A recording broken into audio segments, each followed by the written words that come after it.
Hello friends, welcome to my YouTube channel. आज से हम लोग इंटरनेशनल इकोनॉमिक इंस्टीट्यूशंस के ऊपर एक लेक्चर सीरीज शुरू करने जा रहे हैं। तो इसमें मैं तीन इंस्टीट्यूट्स के बारे में मेनली फोकस करूंगा। First IMF, international monetary fund, second world bank and third is WTO, world trade organization. ये तीनों टॉपिक्स यूपीएससी सिविल सर्विसेज के एंगल से बहुत ज़्यादा इंपॉर्टेंट है और हर साल किसी न किसी रूप में इनसे क्वेश्चन पूछा जाता है। So today we are going to begin with IMF, international monetary fund. Well friends, सबको मालूम है कि आईएमएफ, इंटरनेशनल मॉनेटरी फंड 1945 में इस्टेब्लिश हुआ था। अगर इसका बैकग्राउंड देखें, थोड़ा सा पीछे चले, तीन ऐसी घटनाएं हुई हैं 20वीं सेंचुरी में जिन्होंने इंटरनेशनल इकोनॉमिक ट्रेड और इंटरनेशनल इकोनॉमिक रिलेशंस उनको काफ़ी हद तक अफेक्ट किया।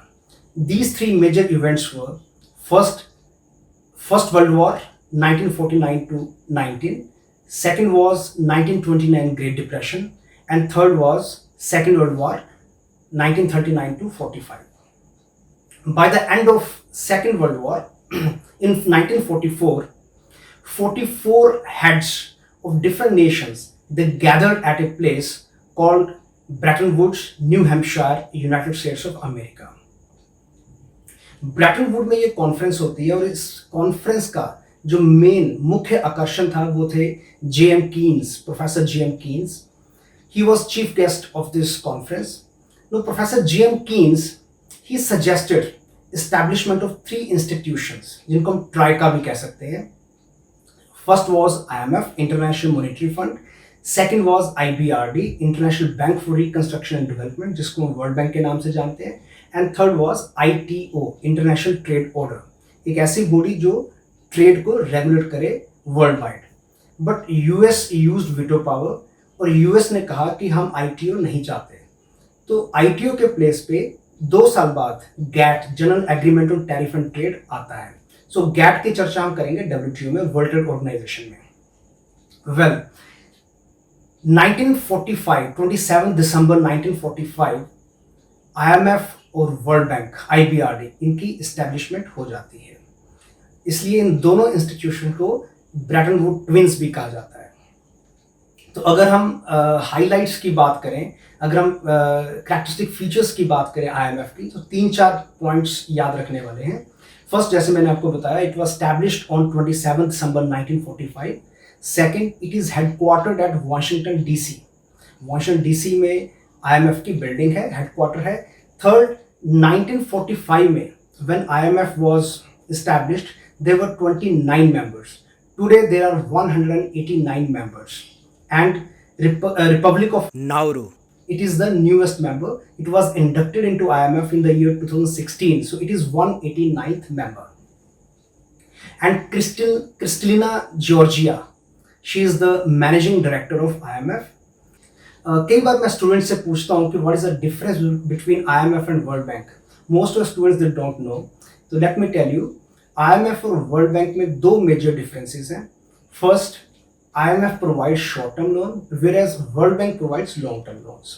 Second, IMF provides loan for temporary BOP problems, that is temporary balance of payment problems, whereas World Bank provides loan for long-term developmental activities. तो world bank का main focus है development, जबकि IMF का purpose है BOP crisis, balance of payment crisis, उनको resolve करना। अब हम बात करते हैं आईएमएफ के फंक्शंस की। तो 7-8 फंक्शंस आईएमएफ के जो बड़े इंपॉर्टेंट हैं। सिविल सर्विसेज, यूपीएससी मेंस में ये क्वेश्चन पूछे जा चुके हैं, प्री में भी पूछे जा चुके हैं। सो इनके ऊपर हम फोकस करते हैं। फर्स्ट है surveillance of members economic policies. International monetary fund के पास सभी कंट्रीज की कुंडली है, जिसको हम कहते हैं इकोनॉमिक कुंडली।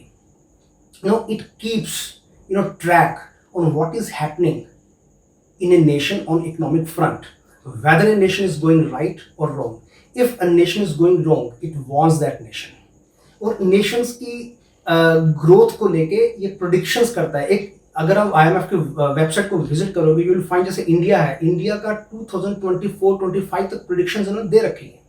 और आईएमएफ के पास वर्ल्ड के बेस्ट इकोनॉमिक माइंड्स हैं जो इकोनॉमिक एनालिसिस करते रहते हैं डिफरेंट कंट्रीज के, डिफरेंट रीजन्स के। तो इकोनॉमिक सर्वेलेंस को मॉनिटर करना ये एक बड़ा इंपॉर्टेंट फंक्शन है आईएमएफ का। वेल सेकंड जो मैंने कहा जिसके लिए आईएमएफ एस्टैब्लिश किया गया था, second function is financing temporary balance of payment needs of the Nations. So whenever a nation faces BOP crisis, जब भी किसी भी कंट्री को बैलेंस ऑफ पेमेंट में कोई प्रॉब्लम आती है, कोई बड़ा एडवर्स हो जाता है बैलेंस ऑफ पेमेंट, जैसे कि 1991 में इंडिया में इकोनॉमिक क्राइसिस आए थे, तो balance of payment position India की एडवर्स हो गई थी। Then we took loan of $7 billion from IMF. तो इस तरह आईएमएफ डिफरेंट कंट्रीज की जब भी एडवर्स बीओपी सिचुएशन हो जाती है हेल्प करता है। Well third is combating poverty in low income countries. तो जो अंडर डेवलप्ड कंट्रीज हैं, लो इनकम नेशंस हैं, they suffer from poverty, unemployment, inequality and various other social economic problems. तो आईएमएफ उनकी हेल्प करता है। IMF help them to import technology. IMF उनके लिए डिफरेंट तरह की फाइनेंशियल कमिटमेंट्स जो है वो प्रोवाइड करवाता है। अगर उनको बाहर से कुछ नेसेसरी इंपोर्ट्स खरीदने हैं तो आईएमएफ उनकी हेल्प करता है in different ways. Number fourth is mobilizing external financing. So sometime IMF does not provide direct loan, but IMF become guarantor. IMF become medium, and it provides it provides external financing. Other countries they can provide loan to the needy nations, but IMF in that case become guarantor. तो इस तरह से ये external finance को भी mobilize करता है. And number 5 is strengthening international monetary system. International monetary system में किसी भी तरह की दिक्कत आती है, IMF intervenes, it proactively intervenes and try to resolve और correct the problem. For example 2007-8 में जो ग्लोबल फाइनेंशियल क्राइसिस आए थे, आईएमएफ स्टेप्ड इन और आईएमएफ ने $250 बिलियन की एड दी डिफरेंट नेशंस को। उस वक्त 186 मेंबर्स थे, तो आईएमएफ स्टेप्ड इन। ये प्रोएक्टिव रोल था आईएमएफ का टू करेक्ट दिस जो मॉनेटरी सिस्टम वीक हो रहा था वर्ल्ड वाइड। उसी तरह यूरोजोन क्राइसिस आया तो यूरो करेंसी की एग्जिस्टेंस को खतरा पहुंच गया, और ये जो जिप्स नेशन थे, Greece, Ireland, Italy, Portugal, Spain, जहाँ पे ये जो प्रॉब्लम थी यूरोजोन क्राइसिस की, जो इनफैक्ट हॉटस्पॉट थे यूरोजोन क्राइसिस के, तो इनके रिवाइवल के लिए आईएमएफ ने काफ़ी प्रोएक्टिव रोल प्ले किया। तो इस तरह IMF time to time international monetary system को स्ट्रेंथन करने की कोशिश करता है। नंबर 6 है increase in global supply of foreign exchange reserves. 1969 में आईएमएफ ने अपना एक इंटरनेशनल रिजर्व लॉन्च किया जिसको कहते हैं एसडीआर, स्पेशल ड्राइंग राइट्स। ये क्यों किया? बिकॉज लेट 1960s में European countries, few European Nations, they started hoarding dollars. Dollar की होर्डिंग की वजह से डॉलर की डिमांड बढ़ गई, और डॉलर जो है जब उसकी डिमांड बढ़ी उसकी वैल्यू बढ़ गई।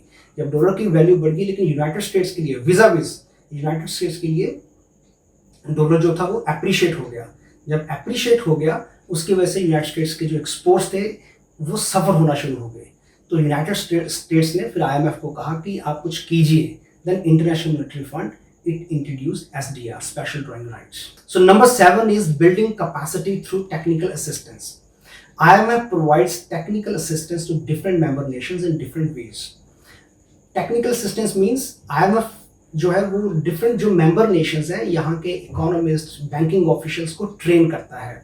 इनफैक्ट यहाँ के जो ब्यूरोक्रेट्स हैं, कल को अगर आप आईएएस ऑफिसर बनते हो तो you can go to IMF. तो आईएमएफ में जाके आप वहाँ पे 1 साल 2 साल की आपकी अटैचमेंट रह सकती है। आप वहाँ से कुछ स्किल्स लर्न करके you can come back to your country and then you can apply those skills. और वैसे ही मैंने जैसे आपको बताया कि इकोनॉमिस्ट हो गए, बैंकिंग ऑफिशियल्स हो गए, पॉलिसी मेकर्स हो गए, इनको ये ट्रेन करता है IMF. And finally dissemination of information and research एक बड़ा इंपॉर्टेंट फंक्शन है आईएमएफ का। आईएमएफ की डिफरेंट पब्लिकेशंस हैं जो वर्ल्ड वाइड रिनाउंड पब्लिकेशंस हैं। फॉर एग्जांपल फिस्कल मॉनिटर है, वर्ल्ड इकोनॉमिक आउटलुक है, देन ग्लोबल फाइनेंशियल रिपोर्ट है, देन रीजनल इकोनॉमिक आउटलुक है। ये ऐसे कुछ पब्लिकेशंस हैं आईएमएफ के जो बड़े प्रेस्टिजियस, रिनाउंड हैं, और इनको डिफरेंट पॉलिसी मेकर्स, academicians दे यूज़ एज डेटा टूल, या इन जो पब्लिकेशंस में जो फाइंडिंग्स होती हैं ये डिफरेंट नेशंस डिफरेंट तरह से यूज़ करते हैं, या डिफरेंट पॉलिसी मेकर्स या इकोनॉमिस्ट इनको यूज़ करते हैं। वेल अब मैं थोड़ी सी आपको स्पेशल ड्राइंग राइट्स एसडीआर्स के बारे में बता दूं। एसडीआर्स 1969 में रिजर्व बैंक ऑफ इंडिया ने इस्टेब्लिश किए थे, they called special drawing rights. Now SDR, they serve as unit of account of IMF and various international organizations. The value of SDR is calculated on the basis of weighted average of 5 international currencies. These international currencies are dollar, euro, yen, then yuan and pound. तो 5 international currencies की weighted average से SDR की value जो है it is determined. SDR को paper gold भी कहा जाता है। तो ये 4-5 पॉइंट्स हैं जो आपको याद रखने हैं एग्जाम पॉइंट ऑफ व्यू से। एक और चीज़ है जो स्टूडेंट जनरली मेरे से पूछते हैं, आईएमएफ कोटा। तो इट्स वेरी इंपॉर्टेंट, थोड़ा सा मैं इसके ऊपर भी आपको स्नैपशॉट दे दूं। Now each member nation is assigned with a quota as per its own relative performance or position in the world economy. IMF Kota 3 चीजें डिटरमिन करता है। Number 1, a member's financial commitment to IMF, कि एक member जो है, for example India है, वो IMF को कितना पैसा देगा। Number 2, voting rights. IMF में जो भी डिसीजन होते हैं वो थ्रू वोटिंग होते हैं। So this quota also determines voting rights of a nation. Third, access to finances, हम IMF से कितना लोन ले सकते हैं। तो 3 चीजें, हम IMF को कितना दे सकते हैं, दूसरा वोटिंग राइट्स, तीसरा IMF से हम कितना ले सकते हैं। So these 3 things are determined by IMF quota. Well, लेकिन एक कंट्री का कोटा जो है it is determined on the basis of 4 factors, 4 variables. ये 4 फैक्टर्स क्या है? Number 1, GDP. अब ये जो है again this is weighted average, कि इनका शेयर जो लिया जाएगा। So the share of GDP in determining quota of a country, the share of GDP is 50%, openness is 30%, then economic variability is 15%, and stock of foreign exchange reserves it is 5%. तो इनको आप add करोगे it will become 100। तो 4 variables के basis पे कोटा जो है वो डिटरमिन किया जाता है। इंडिया का जो कोटा शेयर है it is 13,114 million SDR, special drawing rights. तो ये in percentage it comes at around 2.76% of total. It means India का जो कोटा शेयर है इट इज 2.76% ऑफ टोटल। जबकि और India is 8th largest quota holder in the world. So it needs to be noted down. जबकि world में largest quota holder है United States of America और इसका शेयर है around 17.5%। Kota में 2-3 चीजें और भी हैं कि a nation can borrow 200% of its quota annually and 600% of its quota cumulatively. ये बात याद रखने वाली है, मैं रिपीट कर रहा हूं। आप एक साल में 200% ऑफ कोटा बोरो कर सकते हो और टोटल मिला के क्यूमुलेटिवली 600% तक आप बोरो कर सकते हो। पर इसका मतलब ये नहीं कि this is the limit. In exceptional circumstances your quota limit can go even beyond 600%। And secondly, जो बड़ा इंपॉर्टेंट पॉइंट है कि जब हम IMF को पैसा देते हैं, जैसे मैंने कहा था कि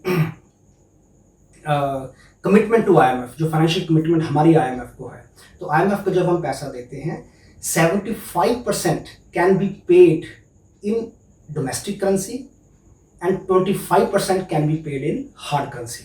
तो जैसे इंडिया का जो टोटल कोटा शेयर है, तो इंडिया ने जो पैसा दिया है उसका 25% सिर्फ हार्ड करेंसी में दिया है, may be in dollar, gold, euro, yen, SDR, जो भी करेंसी, जो हार्ड करेंसी जिसको हम कहते हैं, जो इंटरनेशनल एक्सेप्टेड करेंसी है।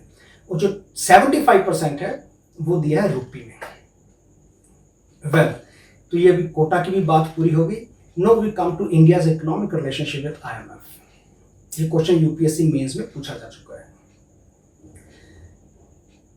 इसमें 4-5 पॉइंट्स हैं जो ध्यान देने वाले हैं। Number 1, India is the founding member of IMF। जब हम बात करते हैं फाउंडिंग मेंबर, तो इंडिया जब IMF एस्टैब्लिश हुआ था तो उस वक्त तभी का ये 1945 का इंडिया मेंबर। तो इंडिया की जो डेलीगेशन थी वो ब्रेटन वुड कॉन्फ्रेंस में मौजूद थी और इंडिया का जो फाइनेंस मिनिस्टर है वो एक्स ऑफिशियो गवर्नर है IMF का। एक और बात इसमें कि इंडिया 1970s में 1970s तक India was among top 5 nations in terms of quota sharing. तो इंडिया का जो कोटा था वो top 5 nation, quota share India का टॉप 5 नेशंस में था। तो एक बड़ा एक मजबूत रिलेशन था। मे भी हमारी डिपेंडेंस थी आईएमएफ के ऊपर, लेकिन आईएमएफ ने हमें पैसा दिया जब भी हमें ज़रूरत पड़ी। Secondly, financial help from time to time, first से रिलेटेड है। जैसे मैंने कहा 1970s 1980s India was largest borrower of IMF.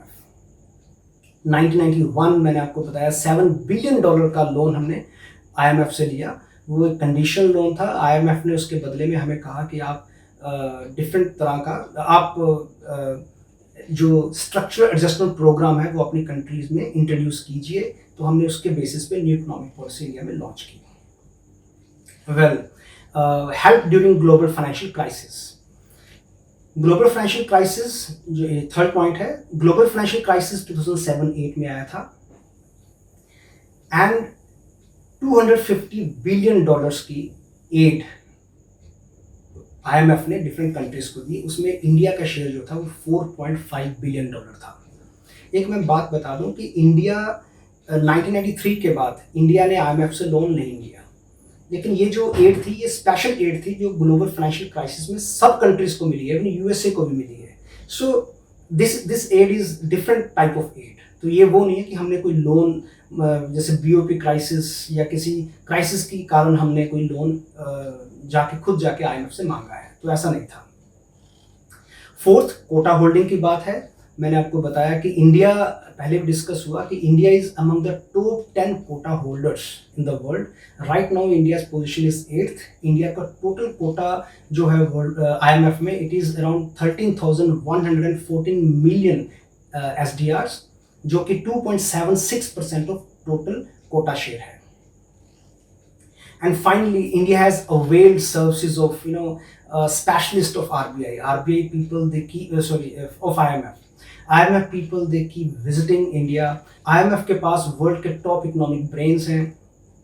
IMF prediction करता है from time to time. For example अभी जब कोविड-19 का टाइम था तो IMF ने इंडियन इकोनॉमी के बारे में प्रेडिक्शन की कि इंडियन इकोनॉमी 2019 में कैसे 20 में कैसे बिहेव करेगी, 21, 22, 23 इंडियन इकोनॉमी का ग्रोथ पाथ कैसा होगा।